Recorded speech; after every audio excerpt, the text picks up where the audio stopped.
Okay, so this is my ACOWAR review. You guys know that all the ACOTAR series books are like really long, so I'm actually like, I wrote down notes so I don't forget.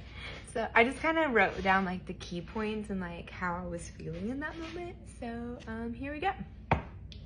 So first, when Feyre has to be in the Spring Court with Tamlin, even if it was just for like a short while, I felt so bad for her having to be by all of that trauma that happened to her and having to pretend like everything is okay and that she's not like secretly talking to Rhys.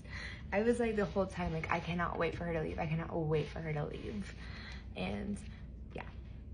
Ianthe and Lucien having to do, what is that thing called? Calamari, maybe? So that festival where usually Tamlin would go up and like take someone that night, and he sent Lucien to do it, and Ianthe made him choose her. Like, who are you? Like, who gives you the authority to do that? Like, bitch, come on.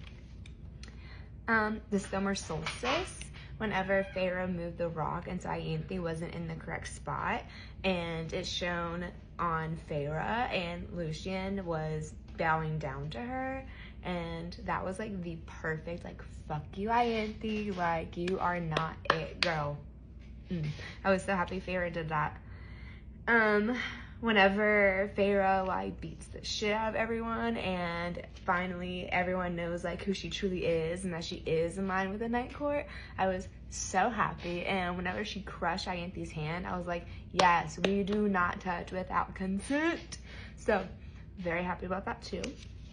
And I honestly really loved her and Lucien getting to travel because they were like really good friends, and just seeing them like traveling together was really nice. And I know that, I don't know, I kind of feel on the fence with Lucien because, you know, he is Elaine's fated mate, but Elaine's not okay with that, and he's like giving her space, but that's a whole different thing. The thrill, the absolute like thrill, like adrenaline running through my veins whenever Cassian showed up, whenever Feyre and Lucien were about to get killed, or at least captured by Lucien's brothers. I literally, as soon as she said Illyrian, I was like, Cassian, yes. And like literally so excited. I was so giddy. And then they finally go back to the Night Court. I was so excited. She was finally home and not in the Spring Court. Ugh. Let's see, what else did I write? Feyre and Rhys reunited because he wasn't there when she first got there, and I was like really disappointed. But as soon as he showed up, I was like, yes. And immediately he's like, y'all need to leave. We're going to the bedroom. And I was like, yes, that is the reuniting we need. Cassian and Nesta. Oof, that, I just knew that was gonna be a thing, obviously because I have seen a lot of like spoilers on TikTok, but just like the tension and them bickering back and forth, I know I can't wait for the next book whenever I heard it's more with Nesta, so ready for that.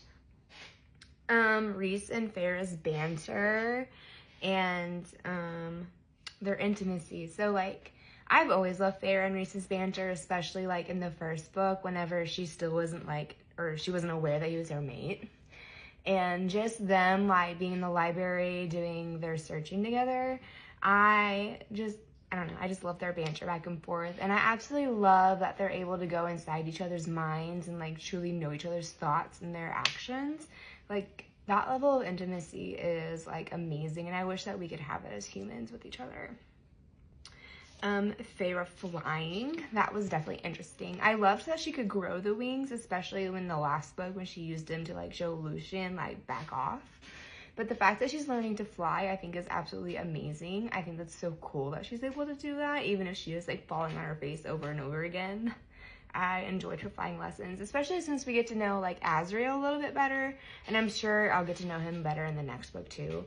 But it's just nice to see more of like Azriel's like banter with Feyre, because you know he's the shadow. He's not usually like up front like that. The bone carver. When Feyre realized that the bone carver is her son, her and Rhys's son, that like shook me. I was like, oh, okay, so we're thinking about kids. And then she showed Rhys and he's thinking about kids, and I don't know if they have kids in the book, so don't spoil it for me, please. I was anxious about the meeting with all the High Lords, most definitely, because I didn't know how Tamlin was going to react, and he reacted like Tampon. Of course he did.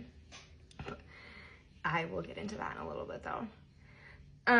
The attack on the library actually, like, really scared me, because, you know, like, Rhys built this, like, this is my safe place, and these, I forgot who the ladies are that run it. There are other queens, I think, and, how it's a safe place for them, and then all of a sudden, it's infiltrated, and Rhys, couldn't get Feyre through the bond, and that really had me anxious, and, like, I knew it wasn't an end, obviously, but I was like, where's Rhys? Where's Cassian? Where's Azriel? Like, where are these people that are supposed to be helping them? And eventually they came, and Rhys took care of them.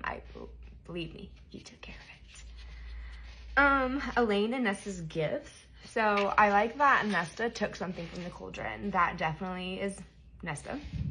And Elain being a seer, I'm kind of glad, because, I mean, she was kind of a hot mess after being turned into a Fae. I'm glad that she's finally coming around to it and kind of accepting it a little bit more.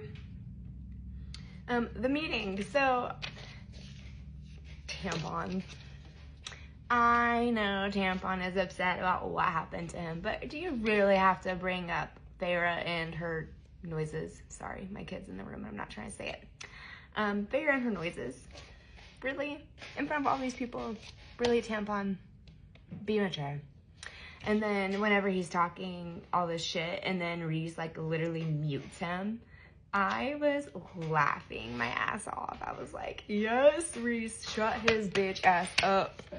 And whenever Eris insulted Mor in front of Azriel, and Azriel, like, almost choked him to death, I was like, yes, Azriel, show him who you are and that you do not talk shit about our friends. Yes. Throughout the entire war, I literally was so anxious that my belly, like, I was holding tension in my belly. I don't know if that makes sense, but I was, like, having, like, a literal reaction to the war and everything that was happening, and I was just like, oh my god. And I literally sat down from, like, 6 p.m. to 11 p.m. to read from, like, 500 something all the way to the end. So, like, I read the entire part of the war. I don't know what she's doing. I read the entire part of the war and just literally, like, could not move from it, zoned in. So that entire time, I was having that, like, physical experience, like, with them. Obviously, like, not to the extent of war, but it was intense. Jurian being on the good side, like, especially after the first book, and they talked about how scary he was, that really surprised me, and I didn't think we'd be able to trust him. Like, I thought he was gonna double cross us, but he didn't. And so I'm kind of curious to see if he's in the next books or not, and how that plays out. Their dad, oh my god, Papa Archeron, or Archeron, I don't know how you say it, coming and finally showing up for his girls, finally, and that's how he died, was honoring his girls. Like, come on, that was definitely a redemption. I've literally cried at that. And then when Amren, betrayed us, and we ended up unleashing her. Like, at first I was really mad until I realized what was happening. But the thing that made me even more mad, and I literally bawled. So, of course, I stayed up late to read it. And so I'm like 10, 11 o'clock at night, like bawling my eyes out because Rhysand gave all of him to the point that he literally died. And Feyre didn't notice. And so when she finally noticed, she broke. And just her begging, like, please bring my mate back. Like, I was sobbing, and I know you guys were sobbing too. That literally broke my heart. But I'm so glad that everyone, like, willingly, except little Baron, and even, like, I was surprised Tamlin even did. He was like, I want you to be happy. And I honestly did not think that was going to happen, like, that easily. I thought she was going to have to fight him a little bit more on it. But I am so glad he actually decided to be mature in the war and let Rhys live. And I'm just glad there's no more war. And I'm really excited for the next books, because I know the next one's the novella about, like, Christmas. So I'm definitely going to read that, hopefully, before Christmas. I don't know. I know it's shorter. But, yeah. And I'm excited to see what Silver Flames has, because like I said, I know it's more about Nesta, and there's no more war, so I don't really know where it's going with that. So I'm really excited. And I'm so happy that everyone has recommended this series to me, and everyone who's followed me along the journey as I followed you guys along with yours. And if you made it this far, thank you.